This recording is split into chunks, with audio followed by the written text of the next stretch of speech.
Il ne peut demander à Adam et Ève de nommer les animaux sans leur donner la capacité de le faire. S'il te demande de donner des noms aux animaux, donc tu as l'intelligence pour le faire. Pour tout ce que Dieu te demande, sache que tu peux le faire. Tu peux le faire. Et la force est en Dieu et Dieu est en toi. Je peux tout par celui qui me fortifie. Je peux tout par celui qui me fortifie. Je déclare que je peux tout par celui qui me fortifie. Je dis encore que je peux tout par celui qui me fortifie. Je peux faire tout ce que Dieu me demande de faire par celui qui me fortifie. Il a demandé à Moïse de monter au sommet de la montagne pendant 40 jours sans boire ni manger. Et Moïse a pu le faire. Pourquoi? La force l'y attendait. 2 fois, il a fait. La force l'y attendait. Il a attiré Jésus-Christ dans le désert pendant 40 jours et il a eu la force de le faire. Pourquoi? Dieu ne peut jamais te demander de faire une chose si tu ne peux le faire. Il ne demandera jamais aux hommes de faire ce que les anges font.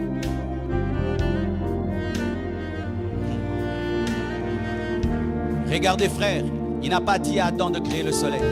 Il n'a pas dit à Adam de créer l'animal, mais il lui a dit de nommer. Pourquoi? Parce qu'il peut nommer. Mais il ne lui a pas dit de créer. Pourquoi? Parce qu'il sait qu'il ne peut pas créer. Dieu ne peut pas te demander des choses qui te dépassent. Ainsi, il ne te demandera pas des choses divines, il te demandera des choses humaines, mais des choses divines humaines. C'est-à-dire, il sait qu'il sera dans l'équation pour toi. Frère, sœur, tu peux faire ce que Dieu te dit de faire. Je dis, tu peux faire, tu peux faire. Ta famille te dit souvent que tu ne peux pas faire. Ton mari, ta femme, tes amis. Aujourd'hui, Dieu te dit que tu peux faire. Je te dis que tu peux faire. Tu vas réussir. Tu accompliras ce à quoi Dieu t'appelle. Parce que Dieu n'est pas fou pour te demander une chose que tu ne puisses faire. Donne-moi un amen. Même si c'est grand, tu es grand pour le réaliser. Même si c'est fort, tu es fort pour le faire. Même si ça demande l'intelligence, tu as l'intelligence pour le faire. Frère, sœur, tu as la capacité et le potentiel de répondre à ta destinée. Tu dois le croire. Préparé d'avance pour toi. C'est-à-dire quoi? Avant que tu ne naisses. Oh, oh. C'est-à-dire que lorsque tu étais dans le ventre de ta mère, tu avais déjà préparé les bonnes œuvres. Et certains, nous rencontrons nos bonnes œuvres de la destinée à l'âge de 30 ans. Tu t'imagines, Dieu a pris 30 ans pour te préparer une chose et puis tu dis que tu vas échouer. Comment tu peux échouer alors que tu étais préparé pendant 30 ans? Je réussirai au nom de Jésus-Christ. Je réussirai au nom de Jésus-Christ. Je ferai ce que Dieu m'a dit. Je relèverai mon défi. J'accomplirai ma mission. Jusqu'au bout, j'arriverai. Et je ne vais pas tomber. Je ne tomberai pas. Jusque dans ma vieillesse, je prêcherai la sainteté et la pureté. Dieu ne peut pas m'appeler au scandale. Dieu ne peut pas m'appeler au scandale. Dieu ne peut pas m'appeler au scandale. Certains vous dites, non, si je commence, je vais tomber. Tu ne vas pas tomber.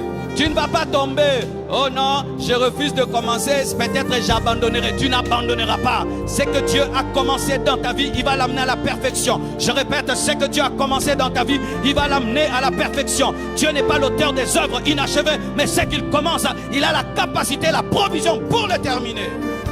Préparez d'avance.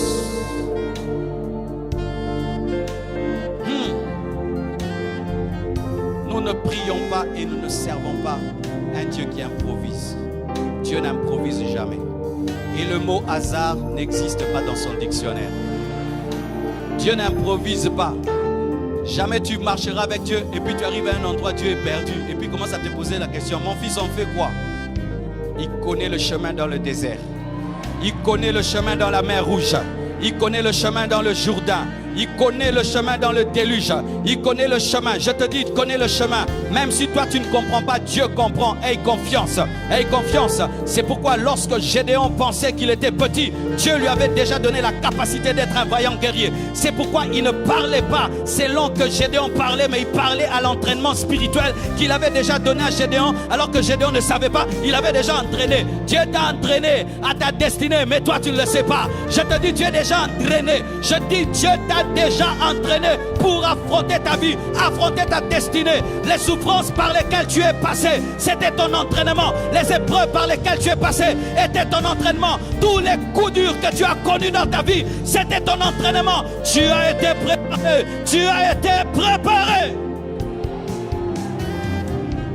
Préparé d'avance. Programmé. Tu es programmé pour le succès. Eh oui, vous êtes programmé pour le succès. Regardez ce que les hommes de ce monde font. Avant de nommer une voiture 4x4, qu'est-ce qu'ils font? Ils vont dans le labo, ils travaillent la voiture, ils mettent les pneus 4x4, ils mettent les amortisseurs 4x4, tout 4x4. Eux-mêmes testent sur les montagnes, dans l'eau, dans la boue. Quand ils finissent, ils mettent 4x4. Ils ont travaillé dans les secrets et quand ils manifestent, vous venez en retard. Toi aussi, Dieu, dans le secret, t'as travaillé. Et quand il t'exécute, le diable vient en retard, les sorciers viennent en retard, les jaloux viennent en retard. Pourquoi? Parce que c'est une chose que Dieu a préparée depuis longtemps. Toi, tu vis que la manifestation. Tu es la manifestation du plan de Dieu. Tu es la manifestation du plan de Dieu. Tu es la manifestation du plan de Dieu. Pas le plan de tes parents, ni le plan des hommes. Préparé d'avance.